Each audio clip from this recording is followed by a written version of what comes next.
त्यांच्या हस्ते झालं।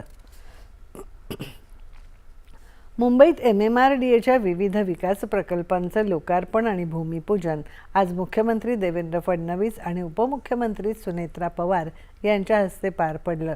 यावेळी सांताक्रूज चेंबूर लिंक रोडच्या दुसऱ्या टप्प्याचं तसंच चेंबूर मेट्रो स्थानकाचं लोकार्पण झालं।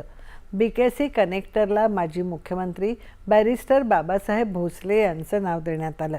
ठाणे ते बोरिवली दुहेरी बोगदा प्रकल्पातील अर्जुना TBM मशीनचा प्रारंभ यावेळी मुख्यमंत्र्यांनी केला।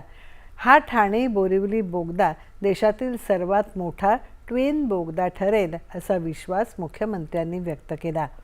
हा प्रकल्प मुंबईतील कनेक्टिव्हिटी अधिक वेगवान आणि सुलभ करेल असं ते म्हणाले। मुंबईकरांचा प्रवास सोपा करण्यासाठी शासन कटिबद्ध आहे असं ते म्हणाले।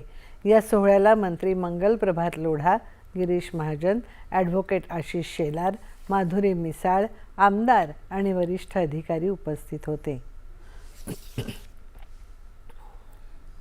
राज्यातले शेतकरी आणि मालमत्ता धारक